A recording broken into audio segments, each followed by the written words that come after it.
China's policy toward North Korea, and Mr. Connolly already alluded to this, appears to have undergone some evolution in the years since Xi took office. In some instances, appearing to be more willing to express its displeasure with Pyongyang.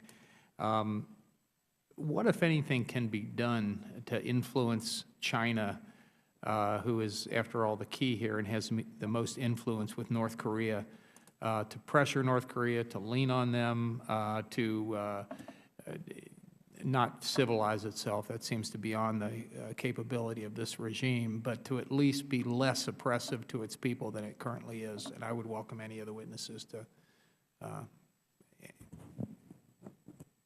talk to us about that. Mr. Klingner? Yes, sir. As I said, there were hopes that Xi Jinping would be different. And a year ago, during the time when North Korea was heightening tensions to a dangerous level, it appeared China was more angry with its recalcitrant ally. Since then, since North Korea has shifted back to a charm offensive, we've seen Beijing sort of walk back from those initial positive, hopeful steps.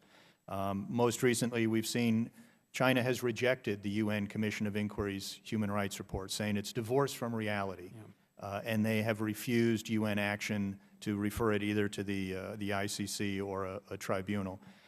We have seen in the past China has turned a blind eye to proliferation that transited its country, North Korean missile parts, for example, going to Iran. We've seen it refused to take actions when even the U.S. government provided information.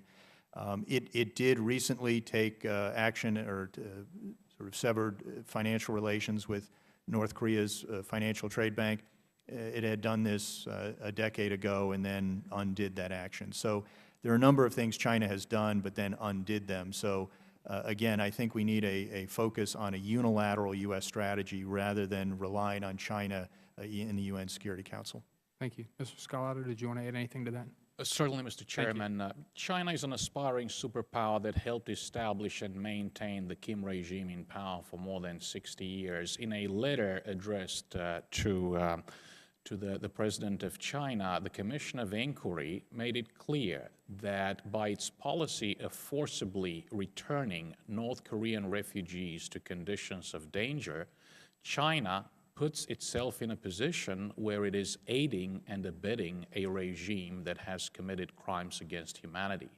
Certainly, as Mr. Klingner has pointed out, the recommendation that the Security Council refer the case to the International Criminal Court is unlikely to happen over the short to medium term, in particular because of a potential Chinese veto. For what it's worth, we might as well push the Chinese and place them in a position where they actually have to exercise their right to veto as a permanent member of the Security Council, further reinforcing the clear impression that China is aiding and abetting a regime that has committed crimes against humanity. Thank you very much. Ms. Zhou, if I could turn to you now and ask you a different question. As a refugee yourself, could you share with us kind of your insights about the obstacles that you faced obtaining refugee status in the U.S.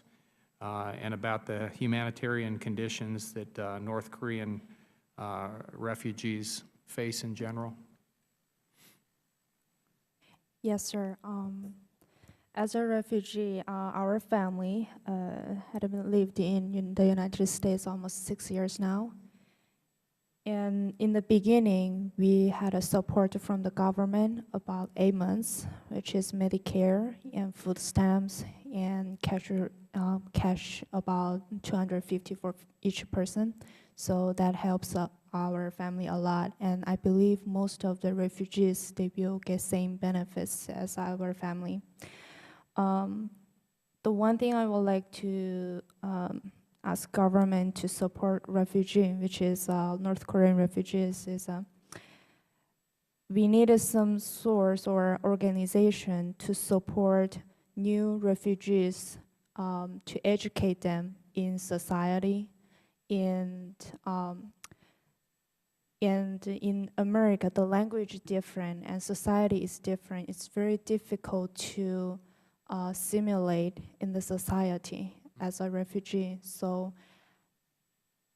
I don't know, is there any organization we can educate them, but I would like to ask government to support some organization to educate them and support them about a year or year and a half to help them to know the United States.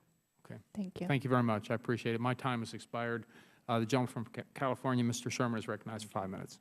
Ms. Joe,